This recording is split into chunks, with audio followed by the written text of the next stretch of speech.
നമസ്കാരം സുഹൃത്തുക്കളെ, യാത്രാ സ്നേഹിയുടെ പുതിയൊരു ഇൻഫർമേഷൻ അപ്ഡേറ്റ്സിലേക്ക് ഏവർക്കും സ്വാഗതം. ലൈഫ് എന്നാൽ ഒരുപാട് റിസ്കുകൾ നിറഞ്ഞതാണല്ലേ. അപകടം, അസുഖം, മരണം, അങ്ങനെ പലതരം റിസ്കുകൾ നിറഞ്ഞതാണ് നമ്മുടെ ജീവിതം. അപ്പം ആ റിസ്കുകൾ സംഭവിക്കുന്നത് നമ്മുടെ വീട്ടിലുള്ള ഒരു ഏണിംഗ് മെമ്പറിനാണെങ്കിലോ, അപ്പം ആ റിസ്കിൻ്റെ എഫക്റ്റ് എന്ന് പറഞ്ഞാൽ കുറച്ചുകൂടെ അധികമാവും അല്ലേ. നമുക്ക് ഇമോഷണൽ ഡാമേജിന് പകരം സാമ്പത്തികമായിട്ടുള്ള ഒരു ഡാമേജ് കൂടെ നമുക്ക് സംഭവിക്കും. അങ്ങനെയല്ലേ സംഭവിക്കുക? അപ്പം അതിന് ഒരു പരിധി വരെ സപ്പോർട്ട് ചെയ്യുക അല്ലെങ്കിൽ റിക്കവർ ചെയ്യാൻ ഹെൽപ്പ് ചെയ്യുക എന്നുള്ളതാണ് ഇൻഷുറൻസുകളുടെ ലക്ഷ്യം. അത്തരമുള്ള ഒരു ലൈഫ് ഇൻഷുറൻസ് സ്കീമിനെ കുറിച്ചാണ് ഞാൻ ഇന്ന് നിങ്ങളുമായി ഡിസ്കസ് ചെയ്യാൻ ഉദ്ദേശിക്കുന്നത്. അത് SBIയുടെ സ്മാർട്ട് പ്ലാറ്റിനം പ്ലസ് എന്നറിയപ്പെടുന്ന ഒരു ലൈഫ് ഇൻഷുറൻസ് സ്കീമാണ്. അതിന്റെ ഫീച്ചേഴ്സ് എന്താണെന്ന് നമുക്ക് നോക്കാം. ഇതിന്റെ ആദ്യത്തെ സവിശേഷത എന്ന് പറയുന്നത് ദീർഘകാലത്തേക്ക് കൃത്യമായ ഒരു വരുമാനം ഉറപ്പു നൽകുന്നു എന്നതാണ്. ഇനി ഇതിന്റെ ഇൻഷുറൻസ് ചേരുന്നതിനുള്ള പ്രായപരിധി നോക്കാം. ജനിച്ച 30 ദിവസം പ്രായമായ കുഞ്ഞു മുതൽ 60 വയസ്സായ വ്യക്തിക്ക് വരെ ഈ പദ്ധതിയിൽ അംഗമാകാവുന്നതാണ്. ഇനി ഇതിന്റെ നിക്ഷേപ കാലാവധി, പേ ഔട്ട് കാലാവധി, പോളിസി ടേം പോലുള്ള കാര്യങ്ങൾ നോക്കാം. ഇനി ഇതൊരു ചാർട്ടിലൂടെയാണ് ഞാൻ നിങ്ങൾക്ക് വ്യക്തമാക്കി തരുന്നത്. നമുക്ക് ആ ചാർട്ട് ഒന്ന് ശ്രദ്ധിക്കാം. Premium payment term, pay out period, policy term എന്നീ 3 കോളങ്ങളിലായിട്ടാണ് ഇത് നമുക്ക് വ്യക്തമാവുന്നത്. ഇനി 7-8 വർഷത്തേക്കാണ് നമ്മൾ പ്രീമിയം പേയ്മെന്റ് ചെയ്യാൻ ഉദ്ദേശിക്കുന്നതെങ്കിൽ 15, 20, 25, 30 വർഷത്തേക്കാണ് ഇതിന്റെ പേ ഔട്ട് പീരീഡ് ലഭിക്കുക. അതേസമയം 10 വർഷത്തേക്കാണെങ്കിൽ 15, 20, 25 വർഷമായിരിക്കും ഇതിന്റെ പേ ഔട്ട് പീരീഡ്. അടുത്തത് പോളിസി ടേം ആണ്. അത് എന്താണ് പോളിസി ടേം? നമ്മൾ ഒരു പദ്ധതിയിൽ ചേരാൻ തീരുമാനിക്കുമ്പോൾ 7 വർഷം പ്രീമിയം അടയ്ക്കാനാണ് ഉദ്ദേശിക്കുന്ന വ്യക്തിയെങ്കിൽ അദ്ദേഹത്തിന് ഒരു ഫിക്സഡ് ഇൻകം 15 വർഷത്തേക്ക് ലഭിക്കണം എന്ന് ആഗ്രഹിക്കുന്നുവെങ്കിൽ അദ്ദേഹത്തിന് 23 വർഷമാണ് ഈ പോളിസിയുടെ മാക്സിമം കാലാവധി ഫിക്സ് ചെയ്യാൻ കഴിയുക. അതേ രീതിയിലാണ് 8 വർഷമാണ്, 20 വർഷം, 25 വർഷം, 30 വർഷം സെലക്ട് ചെയ്യുന്നതിനനുസരിച്ച് പോളിസി ടേം 28, 33, 38 എന്നിങ്ങനെ മാറി വരുന്നത്. അത് 3 പേ ഔട്ട് പീരീഡുകൾക്കും വ്യത്യസ്തമായിട്ടുള്ള പോളിസി ടേം ആണ് നമുക്ക് ഉള്ളത്. ഇനി അടുത്ത കീ പോയിന്റ്, നിക്ഷേപ കാലാവധി കഴിഞ്ഞ് 1 വർഷം കഴിഞ്ഞു മാത്രമേ ഗ്യാരണ്ടീഡ് ഇൻകം നമുക്ക് ലഭിച്ചു തുടങ്ങുള്ളൂ എന്നുള്ളതാണ്.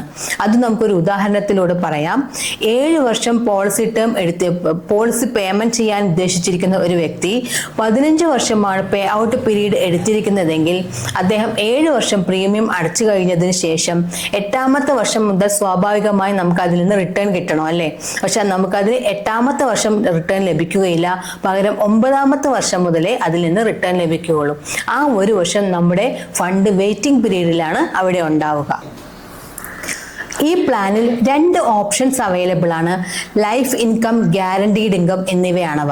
അത് നമുക്ക് ലാസ്റ്റ് ഡിസ്കസ് ചെയ്യാം. ഇനി നമുക്ക് പ്രീമിയം പേയ്മെന്റ് ഓപ്ഷൻസ് നോക്കാം. Monthly, quarterly, half yearly, yearly എന്നിങ്ങനെ 4 ഓപ്ഷനാണ് ഇവിടെ അവൈലബിൾ ആയിട്ടുള്ളത്. ഇനി premium amount, minimum annual premium amount 50,000 രൂപയും മാക്സിമം നോ ലിമിറ്റ് എന്നുമാണ് ഫിക്സ് ചെയ്തിരിക്കുന്നത്. ഇനി ഈ പദ്ധതിയുടെ സം അഷ്യൂർഡ് എത്രയാണെന്ന് നോക്കാം. 11 times of annual premium amount എന്നാണ് ഇതിന്റെ സം അഷ്യൂർഡ് ഫിക്സ് ചെയ്തിരിക്കുന്നത്. അടുത്തത് മെച്യൂരിറ്റി ബെനിഫിറ്റ് ആണ്. പേ ഔട്ട് കാലാവധി കഴിഞ്ഞ ശേഷം നിക്ഷേപ കാലാവധി അവസാനിക്കുമ്പോൾ നിക്ഷേപകന് അടച്ച തുകയുടെ 110% മെച്യൂരിറ്റി ബെനിഫിറ്റായി ലഭിക്കുക. ഇത് ലൈഫ് ഇൻകം സ്കീമാണ് സെലക്ട് ചെയ്തതെങ്കിലും ഗ്യാരണ്ടീഡ് ഇൻകം സ്കീമാണ് സെലക്ട് ചെയ്തതെങ്കിലും സം അഷ്യൂർഡും മെച്യൂരിറ്റി ബെനിഫിറ്റും മാറ്റം വരുന്നില്ല. ഇനി ഞാൻ നേരത്തെ സൂചിപ്പിച്ച ലൈഫ് ഇൻകം, ഗ്യാരണ്ടീഡ് ഇൻകം എന്ന ഓപ്ഷൻസ് എന്തൊക്കെയാണെന്ന് നോക്കാം.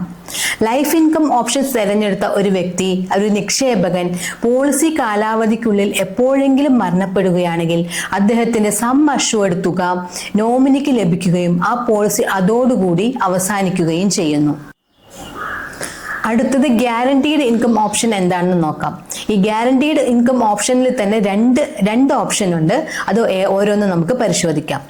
പേ ഔട്ട് കാലാവധി തുടങ്ങുന്നതിന് മുമ്പ് മരണം സംഭവിക്കുകയാണെങ്കിൽ സം അഷ്യൂർഡ് തുക നോമിനിക്ക് നൽകുകയും പോളിസി അതോടുകൂടി അവസാനിക്കുകയും ചെയ്യുന്നു. അതാണ് ഒരു ഓപ്ഷൻ.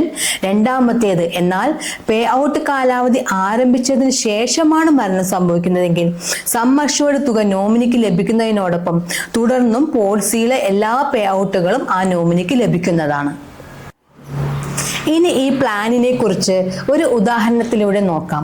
30 വയസ്സായ ഒരു വ്യക്തി തൻ്റെ പ്രീമിയം പേയ്മെന്റ് ടേം 10 വർഷം സെലക്ട് ചെയ്യുകയും പേ ഔട്ട് പീരീഡ് 15 വർഷമായി സെലക്ട് ചെയ്യുകയും ചെയ്താൽ അദ്ദേഹത്തിൻ്റെ പോളിസി ടേം 10+1+15 = 26 ഇയേഴ്സ് ആയിരിക്കും.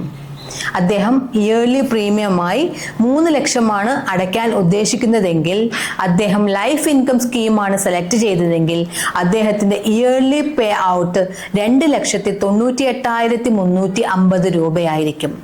എന്നാൽ അദ്ദേഹം ഗ്യാരണ്ടീഡ് ഇൻകം സ്കീമാണ് സെലക്ട് ചെയ്തതെങ്കിൽ അദ്ദേഹത്തിന്റെ ഇയർലി പേ ഔട്ട് 2,93,040 രൂപയായിരിക്കും.